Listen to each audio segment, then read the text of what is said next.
Hello friends, welcome to my YouTube channel viral news gold में। Friends, यदि अभी तक आप लोगों ने मेरे चैनल को सब्सक्राइब नहीं किया तो सब्सक्राइब कर लीजिए और वीडियो को शेयर भी करिए, क्योंकि मैं ऐसी ही जानकारी आप सबके लिए लाता रहता हूं।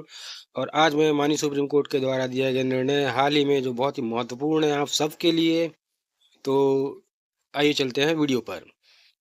माता पिता के मुलाकात के अधिकार बच्चे के स्वास्थ्य और कल्याण की कीमत पर नहीं हो सकते, माननीय सुप्रीम कोर्ट ने कहा। यह देखते हुए कि माता-पिता के बीच विवादों का फैसला करते समय बच्चे के स्वास्थ्य से समझौता नहीं किया जा सकता। माननीय सुप्रीम कोर्ट ने हाल ही में पिता को अंतरिम मुलाकात के अधिकार की अनुमति देने वाले निर्देशों को संशोधित किया।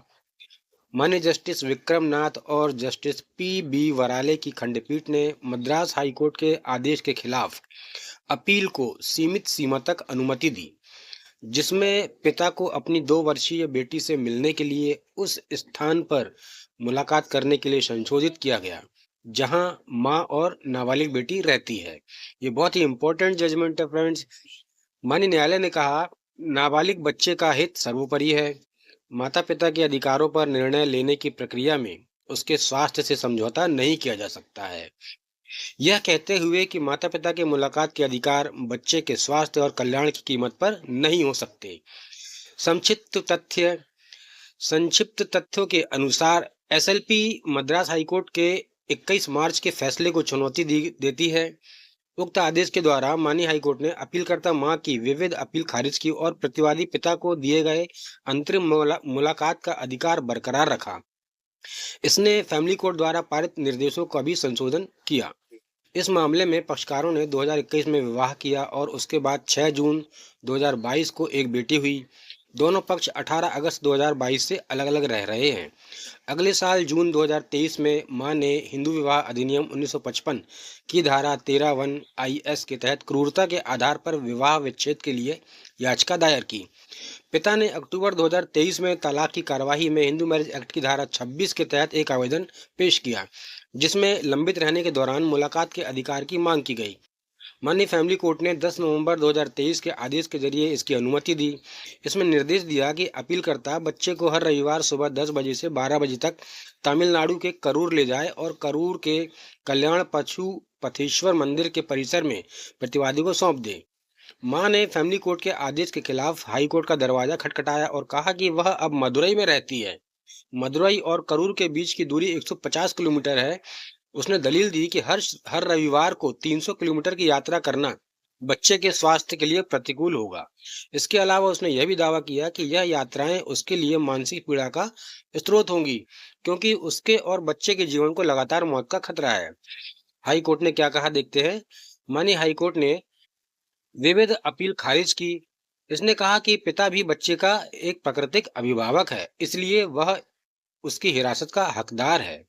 मतलब पिता भी एक प्राकृतिक अभिभावक है, इसलिए उसको भी मिलने का अधिकार है। हाई कोर्ट ने बच्चे के हित में पक्षों को एकजुट करने का प्रयास किया, लेकिन सुलह के प्रयास विफल रहे। सुलह के असफल प्रयासों के प्रति अपनी निराशा को देखते हुए माननीय हाईकोर्ट ने कहा कि किसी भी पक्ष के लिए अपने बच्चे के बचपन को खोने की पीड़ा को लंबे समय तक नहीं बढ़ाया जा सकता। इसलिए इसने फैमिली कोर्ट के निर्देशों को संशोधित किया और मां को निर्देश दिया कि वह बच्चे को हर रविवार को करूर ले जाए। उसे 2 महीने के लिए सुबह 10 बजे से दोपहर 2 बजे के बीच पिता को सौंप दे। 2 महीने के बाद अभिभावक वार्ड की याचिका पर निर्णय होने तक बच्चे को वैकल्पिक सप्ताहांत के लिए सौंप दिया जाए।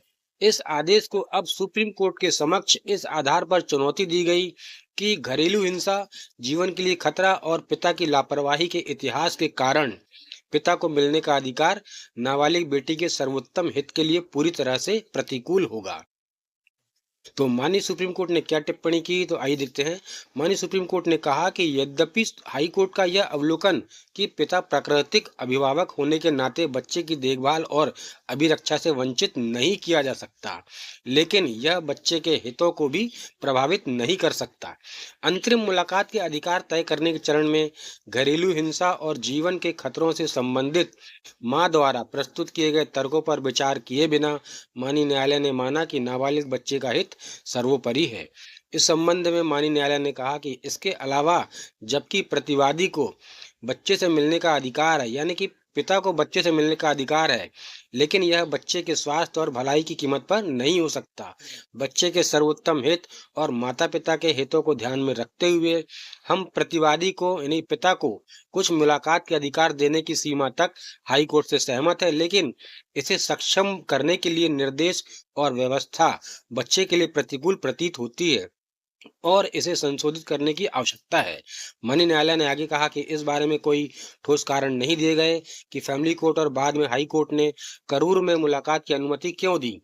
बच्ची के सर्वोत्तम हित, उसकी कोमल आयु और स्वास्थ्य को ध्यान में रखते हुए मनी न्यायालय ने निर्देश दिया कि पिता को प्रत्येक रविवार को सुबह 10 बजे से दोपहर 2 बजे के बीच मदुरई में मां की उपस्थिति में नाबालिग बेटी से मिलने की अनुमति दी जाएगी। केस टाइटल सुगीरथा वर्सेस गौतम एसएलपीसी संख्या 18240/2024। तो फ्रेंड्स, ये था आज का बहुत ही इम्पोर्टेंट वीडियो जो माननीय सुप्रीम कोर्ट ने अपने जजमेंट में दिया है। तो फ्रेंड्स, मेरे चैनल को सब्सक्राइब करिए। धन्यवाद।